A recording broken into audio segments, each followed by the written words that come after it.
kum sang ni le som ni le panga kan han chuan kai meu chuan lir thei changkang tak tak aron chuak thara chung zinga chuan tun lai bike man to ho poina aron chom ve lo ron chom tu changkang em mai TVS Apache RR310 hi kan thlir ho don ani bike man to tam takina anei ve lo riding mode chili ngot mai cruise control te traction control te quick shifter cornering ABS adjustable suspension cornering drag torque control launch control le thil cha sang aron choma he bike hi noi thum le sing hi man bor ani a chung zinga chuan tunlai bike chok a chuan athil ron chom zong ne na ngai to chuan value for money man tlawm si thasi changkang si kan ti lo thei lawang TVS Apapche RR310 hi sang hi som pasari khan launch alon to a tuna hian he bike hi hetia alan mai chuan a design a chuan update lutuk chu aum ran pa lawa amai ro chu a engine chunga te an thil ron chom tira hen an ron update ta chuan alangsar zual puipoimo tak pakhat chu engine a hian air filter hi anon tiliana ti chuan throttle body te po anon ti dang lama hei hian ahma a horsepower 34 ni thin kha 38 a aron kai san tira chu chuan kongtam takin ahma ai khan aron ti chakbel ani heta a bike a anon update a langsar le zual deuh pakhat chu a clutch case hi ania hemi a clutch bore hi a clutch hi alang tlang chi an ron panga performance a chuan dang lamna asiam lawa amai ro chu hetia kan en mei po hian ati changkang in a moi em a bike danga chuan hanwa don la hetiang ang a clutch case te hi man to tak sing chuanga ile anga ya amai ro chu he bike a hi chuan aron chom thlap ani a headlight bora po hianin adang lam lawa amai ro chu indicator te hi sequential an tiang chi ho hetia kan ona ron moi em mai aluang ang deuran langang chi te hi aron chom tela hengte po hi apa ngaya a san pa a leira la chuan to tak mai nia amai ro chu he bike a henaron keng tel le ani TVS lir thei reng hi engtiklai pon video siam du te kan lo omani chuan emo test du a video siam du kan omani chuan engtiklai pon KCTVS hian he tiang anga video siam du hi an welcome renga showroom a ilowangai vendonia ti chuan tuna hian an bike train khata discount an pe mek boka karon tarlan ang hi ania chungte po chu ilowangai vendonia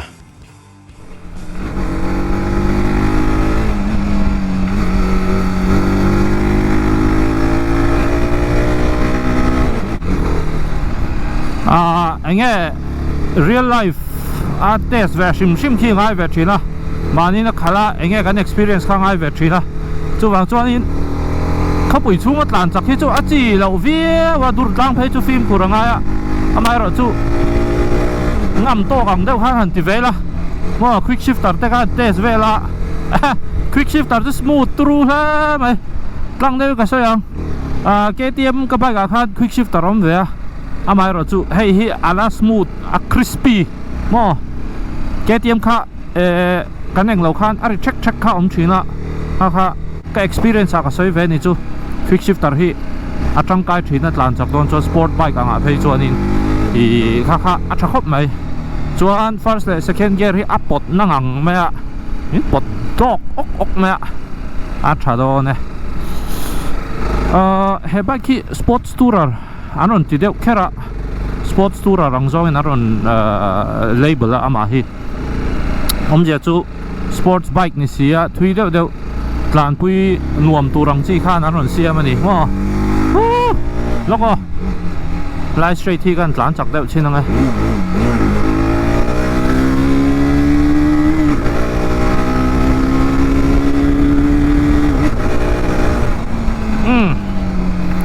tha thokhat viau engine vibration po zia viau mai high RPM po ka base in Asia okay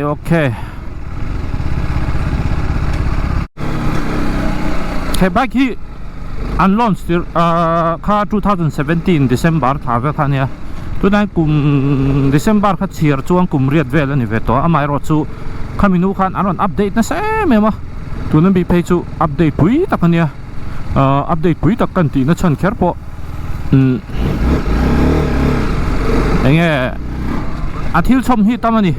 electronics a zong po kan soi to angkha ania I hetia han khal hianin หันสวยเวกขี้ฮาร์ชินะจูวังจวนนินฮังการันสวยอะจวนนินเฮ้ยม่วงจังเดี๋ยวถ้าหันตานปุยนั้นปะอันหัวมันนี่ RPM โล RPM อ่ะพอบอยนะอมเราอะจวนก็เลยน้อยตะกินเฮบายขี้อันรอนอัปเดตชักครับไหมengine ปะสมูทเลยให้มีมันหินไว้ทุ่มเลยสิ่งนี้เนี่ยที่รอนเก่งจงเนี่ยนะชุดเพย์จวนนินไบค์ชัดกันนี่ไตร์ที่มันตัวนี้ออกมาลินหันเลยโดนแต่สิ่งจวงเลยไม่เทมิชลินรถไฟที่มั่วตัวลุตุกจูวังจวนนินตุรุนี่เฮบายขี้ตัวนั้นก็ขลายเฮียนินให้มี attract mode เลย sport mode ที่อะไรล็อกอ่ะฉันจูเลยที่เฮียนินหันพุชวักแต่หันตีวักแต่ฮิตตีจีแล้วข้ามีengine ตัวนั้นจอกขานินอารมณ์เสียมันยังเละให้มีอันนั้นอัปเดต version เฮียนินair filter ที่อารมณ์เลียนตัวจอกเจสิพอฮิตเล่มีอันนั้นอัปเดตมาไอ้นั่นจางเสร็จจวนthrottle bodyกันที่จุกpetrol well กัลโม่ฮัตยังฮิปตุค่ะมาไอ้นั่นเลียนตัวบอกคำนี้วังคานชัวคลุยเขาเนี่ยไอ้คานินhorsepower เตะจักนะฮี0.5 อังเวลอินอย่างจุโม่จักเบลอันนี้ตอกเน้นส่งปะจุวังจวนเฮบายขี้เซียลตักนี่เซียลตักขาลนวมแล้วดิไตร์จุฟังก์ชันชักเฮนี่โอเคสังนี่สมปัสริคันเฮบายขี้ลอนชันนี่ตัว Apapche RR310 ฮีจวนตูน่าจวนกุมเรียดนัวเฮ้ยชวกทาร์อารมณ์เลยตานี่เฮ้ย2025 model อันนี้เฮตาเห็นอัปเดตจะช่างเราโน้มอัปเดตเราทำมาบายขี้เฮตีกันหูริงดปนเฮตาเห็นเลียนทำหูไทยเลียนตักจูวิ่งเล็ดเตอร์นชมาส่วนเฮลายเห็นคลัชโคเวอร์ให้กันเอ็นเลยจวนเฮตีฮีอารมณ์มวยมาเฮตีอย่างฮีตุนไล่บายชัวกะเห็นคอยมาอิมุลวังเฮมีบายกะเราจวนหูตัวรมเราจวนมิเชลินรถไฟไตร์ชามันเตาฮีอารมณ์ชมบอกว่าเฮบายกะเห็นเฮฮีเกี่ยจวนินกะลุงดุมเลนี่มันเนี่ยนั่งไอตัวจวนมันที่หน่วยทุ่มเละสิงนี่เนี่ยหน่วยทุ่มเละสิงเนี่ยเฮตียงอาทิตย์รอนชมเทฮีตุรุตะกันเนี่ยTVS อันจังอันจังฟูดอนบอกกินอะไรงั้นนี่ที่จวนนี้มาเฮียนี่เทคโนโลยีอารมณ์ทำมาตุนไล่ไบค์ชวกทาระไบค์จังกังมันโตหัวกันดูอังจีปอยมัวอังจีชิมอิเล็กทรอนิกส์จู่อารมณ์ชมเวก้าtraction control ตีเต launch control เตขัดเตียงเนี่ยค่ะอารมณ์ชมเตลเจ้าบอกอันนี้สวยตัวตั้มอิเล็กทรอนิกส์จงจังที่จวนนี้มาการสวยตัวอังคารเนี่ยจวนนี้เฮมีเฮบายกับเฮลายเฮียนินsuspensionเฮadjust ให้เราหน่อมแล้วเฮมีsuspension adjust ให้จู่ BTO อันที่ build to order อันที่อาคารเราเก่งเทลตานี่จู่มันนี่เป็กเบลังาย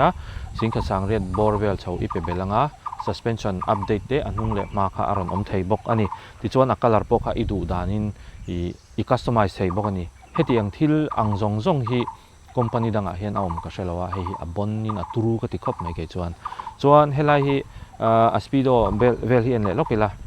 ta hian right mode chi sang ron oma right mode hi chili ron omboka ti chuan helai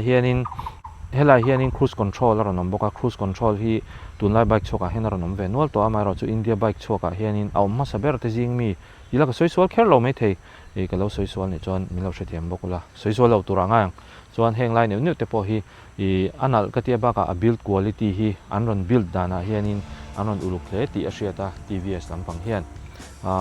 ama shim hi tunaka khal hi nichina ka khal chin po khan ka feel chu a vibration hi aron danglam to emema ama chuang ma sa kan khal nen khanin ang to lawa hei hi high RPM kan herde tok po khanin a vibration kha nep to emema ni chu tha ka ti khop mai le a tire anron chom tir hianin asiate mema feedback ke mana kan han tlana khami ka feel ka a tire tha hianin asiata ba ka a wheelbase hi akele kengkar hi aron toya a swinga maron seya hei hianin tlan chaka tinwam emema le ama leklam shim hi atinwam bok chu traffic jam a pokhan boina awmlo le engine heat chungchang a pokhanin kan han khaldeu pokhan engine heat vel khachu problem ka nei lawa khang zong kha omjia chuanin ama kan soisel nang chi neu kha anon siam thatwa amman anga chut chuan tunlai bike a chuan sports tourer ani berang chu ating ha chuan that tak ani ti kha kan soitel do ni chuan thil pakhat le ka soi mai trap chu hei ka soi to khan china a build quality tha ka ti kha hei a brake line hi en lokila steel braided hi aron chom me kan steel braided kan ti chu hei thir a chung ron omang chi ho hi hei hi a protection aron tha khop maya สวยตัวข้างตัวไล่ใบชัวกับจนเฮตียงรันช่อมทับที่จุอวางเวเดียวไม่เทจนเฮใบกับฮีมันเนี่ยออโตการินอันนั้นเทสนาปกพานินเฮมีอามาเซกเมนเฮมาอามาซีปุยอินเดียรามาใบชัวกับจวนนินอันนั้นบาร์วันตัดนี่จูวังจวนนินเฮใบขี้อิโลเบลเจงเวโดเนี่ยติกสวยดัวเละเองอิงไงดันคอมเมนต์สมัติข้างนั้นสวยละอีเลยด้วยเนี่ยเลยรอเฮตียงอิงไงตัวจนตัวไล่ใบชัวกับจน TVS company อัน servicing ตัวชาตัวน่าเฮียน KC TVS เฮียเลยเทนออกมาหน่วยทุ่มเละสิ่งนี้มันเนี่ยก็สวยตัวข้างBTO วันที่ build to order ออกมาอีดูอังจานี่นะคัลร์พออี customizeเทียsuspension เตปออีที่ดังลำเทียบอกกันนี่thank you for watching